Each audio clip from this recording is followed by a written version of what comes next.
आइए गाइस, सबका स्वागत है पुनः। बड़ी खुशी हो रही है कि आप लोगों ने व्यासपीठ गुरुकुलम का जब से ये वीडियो डालना हमने शुरू किया है तो आप लोगों ने 613 सब्सक्राइबर के रूप में एक बहुत मतलब जो है इसमें बढ़ाने का काम किया है और लाइक भी आ रहा है आप लोगों का। और सबसे बड़ी जो बात है वो देखने को ये मिल रही है कि वीडियो पर आप लोगों का शेयर नहीं है। तो आप लोग शेयर नहीं करते हो, पता नहीं क्या आपको दिक्कत है, भगवान ही जाने। लेकिन शेयर जब तक नहीं करोगे तो ये मैसेज पहुंचेगा नहीं।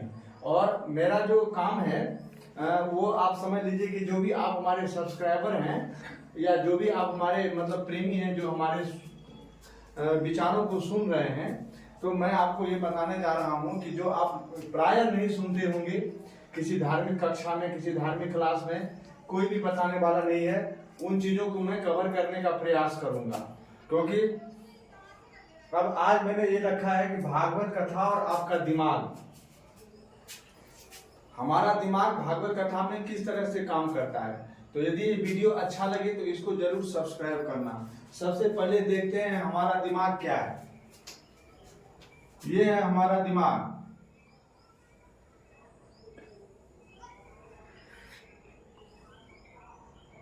ये दो भाग में है और यहां से हमारा स्पाइनल रीढ़ की हड्डी आ रही है, यहां पर ये इस तरह से सेटिंग है।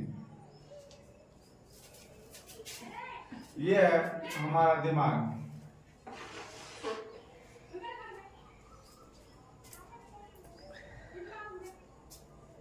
दिमाग अब दिमाग के दो भाग होते हैं, ध्यान देना। दिमाग के दो भाग होते हैं, एक होता है कॉन्शियस माइंड, एक होता है अनकॉन्शियस माइंड।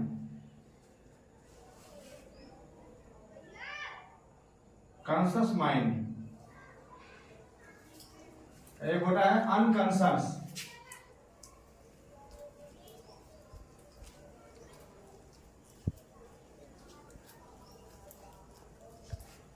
अनकॉन्शियस माइंड इसको बोलते हैं हिंदी में चेतन मन,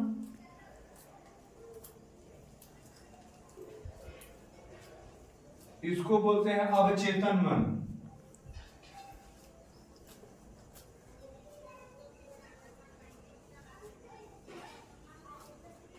यह आपके शरीर में कितना भाग होता है दोनों, यह होता है 4 से 5%, 4 से 5%। यह होता है 94 से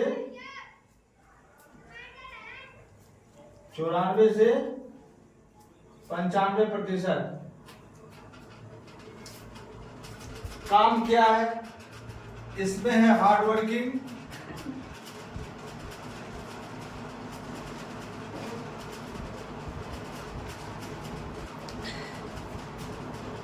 प्लानिंग, प्रोग्रामिंग, डिजाइनिंग।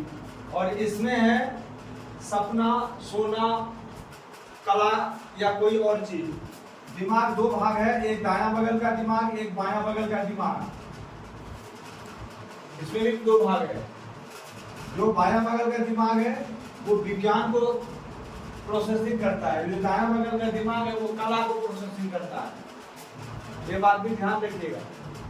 कला जैसे कि आप देखते हैं तमाम आर्टिस्ट हैं, कलाकार हैं, मूर्तिकार, चित्रकार, ये क्या बोलते हैं आपको, वक्ता, व्यास, गाने वाले, बजाने वाले, और जो वैज्ञानिक लोग होते हैं तमाम स्पेस सेंटर में और क्या बोलते हैं गेम में, ये सब उसका बायां दिमाग काम करता है। अच्छा, सबसे बड़ी बात है भागवत कथा में हमारा दिमाग किस प्रकार से काम करता है, भागवत कथा क्या है और इस प्रकार हमारा दिमाग क्या काम करता है। इसमें जो ऊर्जा है अर्थात ये हमारा जो कॉन्शियस माइंड है, इससे हम एक बार किसी चीज को लेते हैं दिमाग में सुन करके, कान के माध्यम से हम कोई मंत्र या कोई चीज लेते हैं। एक तो ये हमारे देश में साधन है ना दीक्षा लेना, उसको दीक्षा बोलते हैं। गुरु बनाना, गुरु मंत्र लेना। तो कान से जब लेते हैं तो दिमाग में शब्द जाता है और यहाँ से हमारा मूलाधार चक्र है,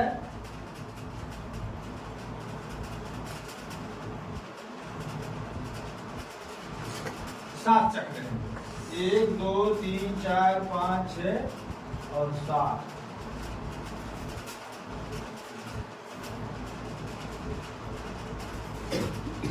सात चक्र है और यहाँ पर है सहस्रार दिमाग के पास, और यहीं पर है चोटी।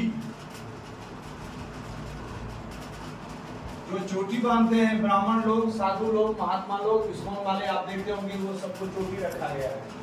वो इसलिए रखा गया है, चोटी से यहाँ से जो एनर्जी चलती है वो वायु का एक वेग होता है, यूं चलता है, यहाँ से घूमता है वायु।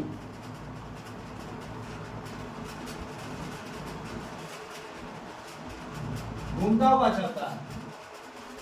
भागवत कथा जब आप सुनते हैं तो होता क्या है, आप लोगों को लोग बताते हैं, व्यास लोग, वक्ता लोग, आचार्य लोग, भगवान आते हैं और आपको मुक्त करते हैं। भगवान कहाँ से चढ़ के आते हैं? वैकुंठ में रहते हैं। भगवान वैकुंठ में रहते हैं। वैकुंठ कहाँ है? वैकुंठ का क्या मतलब है? कोई भी चीज दुनिया में अवास्तविक नहीं है, अव्यावहारिक नहीं है, जो होता है और जो नहीं होता है। ये चीज तो मानते हो? विज्ञान और धर्म, धर्म एक विज्ञान है और विज्ञान एक धर्म है। भागवत कथा एक विज्ञान है।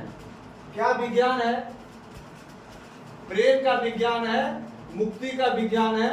भागवत कथा आपको मैंने एक वीडियो इससे पहले दिया था, आपने सुना होगा, देखा होगा। भागवत कथा से धन नहीं होता, भागवत कथा से सांसारिक सुख नहीं बढ़ता है। भागवत कथा से श्रीमद् भागवतान मुक्ति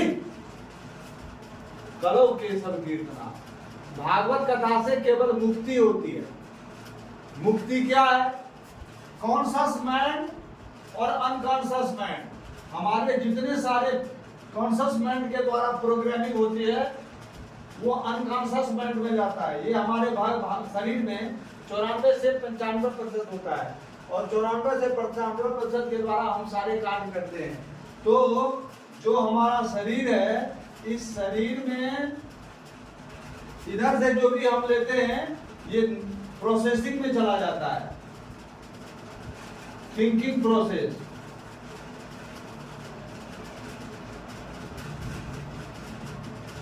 थिंकिंग प्रोसेस में चला जाता है।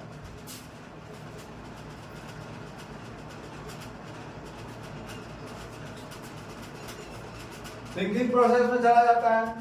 थिंकिंग प्रोसेस में जाने के बाद में क्या है कि उसके पार्ट टू पार्ट बनते रहते हैं, पार्ट। और जब हमारा मन यहाँ से नियंत्रित होकर के, मन का मतलब ये है अनकॉन्शियस माइंड, अवचेतन मन, जो कि हमारे शरीर में जो ये इधर कॉन्शियस माइंड है, चेतन मन है, उससे एक बार मैसेज लेने के बाद में वो इसको 85 बार बनाता है, 94 बार बनाता है, पार्ट में पार्ट करता है और यहाँ पर डाटा सुरक्षित रहता है। और इसी कारण से सपना आता है, नींद आती है। यदि आप ज्ञान की दिशा में जाते हैं, आप व्यवस्था में जाते हैं, तो आगे चल करके आपको यहाँ पर आप आ जाते हैं अनकॉन्शियस माइंड को। यदि आप कंट्रोल करते हैं तो आप आ जाते हैं कॉन्शियस माइंड में, और कॉन्शियस माइंड में आने के बाद में आपको चेतना के तल पे आ जाते हैं, जो कि मात्र 4 से 5% है। और यहाँ पर आने के बाद में आपको सुकून और शांति मिलती है। अब आप देखें, भागवत कथा सुनने के ये फल है कि आप अनकॉन्शियस माइंड से कॉन्शियस माइंड में आते हैं। इस बात को ध्यान रखिए और इस वीडियो को सब लोग शेयर कीजिए। ये जो आपके शरीर में ये चक्र है, मैंने आपको हंसने का वीडियो दिया था, उस पे रील पे आप लोगों ने, बहुत लोगों ने लाइक किया। शेयर नहीं करते हैं आप लोग। जब शेयर करोगे इस तरह के वीडियो को, तो ये वीडियो जो है जरूर, और आपके जो क्वेश्चन होंगे, कमेंट होंगे, कमेंट या तो क्वेश्चन के रूप में करें, या तो आप हमारे सुधार के रूप में करें, या तो आप ऐसे ही भगवान के नाम लेकर के करें। ये भी एक मतलब जो है जरूरी होता है यूट्यूब पर, फेसबुक पे जो आप लोग करते हो, हमारा देखते हो या हम आपका कुछ देखते हैं, तो उसमें कमेंट करने से क्या होता है कि वो कंपनी जो है ये सोचती है कि भाई इनके वीडियो में लोगों को कुछ न कुछ अच्छा लग रहा है, कुछ न कुछ, भले ही आप ज्ञान नहीं लेना चाहते हैं, आपको मेरी शक्ल ही अच्छी लगती है, मुझे ही आपकी शक्ल अच्छी लगती है तो मैं कमेंट कर देता हूँ हैं।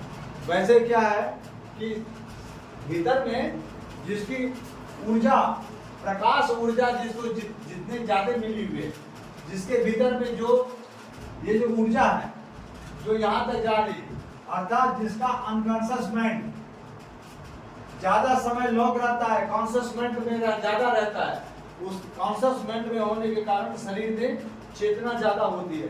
भले ही मेरे शरीर में शुगर के कारण प्लेटलेट कम है, भले ही मेरी क्षमता आपसे कम है, लेकिन मेरा कॉन्शियस माइंड ज्यादा बढ़िया है, ज्यादा तेज है, मैंने इसको मजबूत बनाया हुआ है, इसीलिए मुझे दिक्कत नहीं आती है। और मैं आपके लिए और घर के लिए भी, समाज के लिए भी, परिवार के लिए भी मैं ज्यादा से ज्यादा वर्क करता हूँ।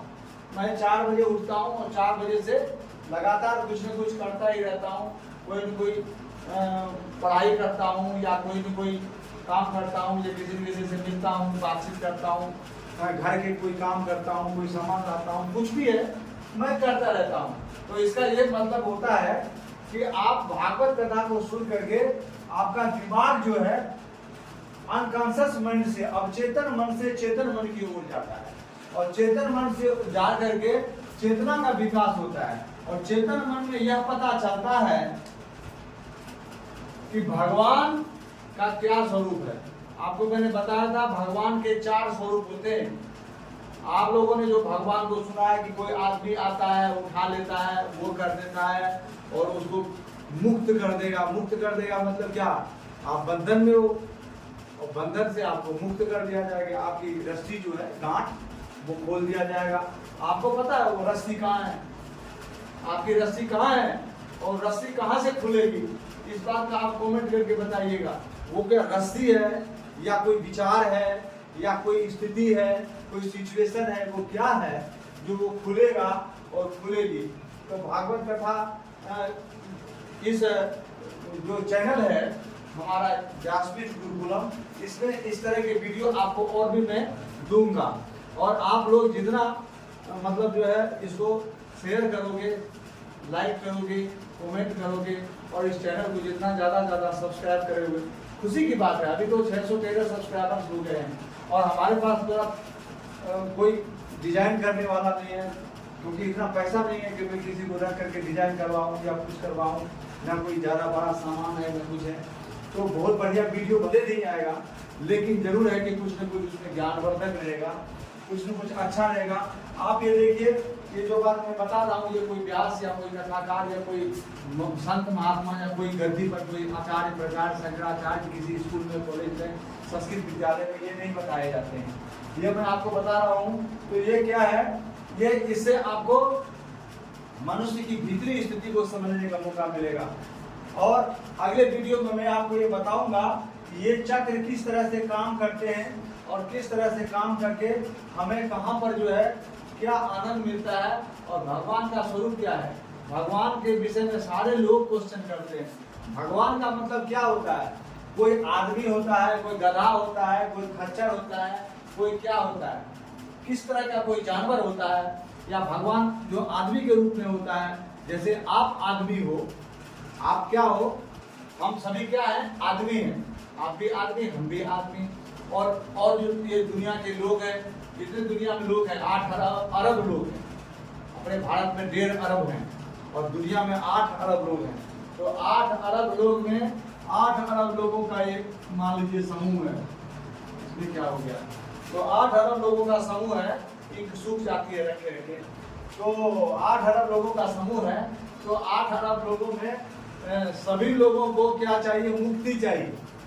सभी लोगों को, किसी को चाहिए चर्च के माध्यम से, किसी को चाहिए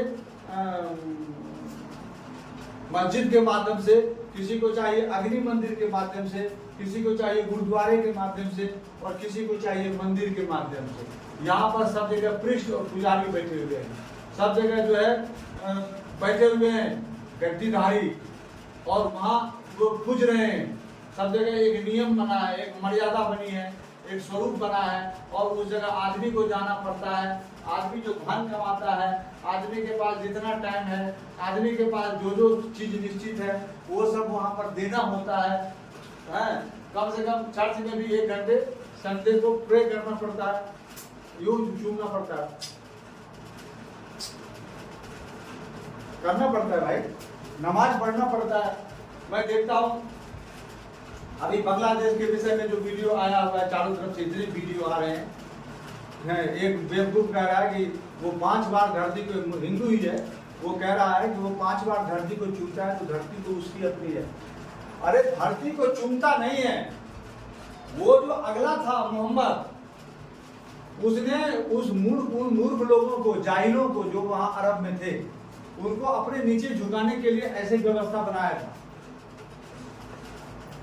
उसके मरने के बाद में जो वहां पर बैठके हुई, जो मुल्ला बच गए थे, उन मुल्लाओं ने जो है उसको लिखवा दिया तार के पत्तों पर। उस समय कागज तो था नहीं, और फिर वो धीरे धीरे धर्म के रूप में विकसित होता गया, और फिर धीरे धीरे वो अरबी भाषा की बातें जो है याद कर करके वहां से आक्रांता चले, भारत में आए, और यहाँ फिर धीरे धीरे, और वहां जहाँ ये फैला मक्का और मदीना में, वहां तो कुछ था ही नहीं, वहां तो कोई पढ़ाई नहीं होती, वहां तो कोई बात नहीं है, और जगह जगह दुनिया में लोग फैले, और उन बातों को याद करके लोग रखने लगे, और फिर बाद में लिपि का जब विकास हुआ तो लिपि में उसको लिखा गया।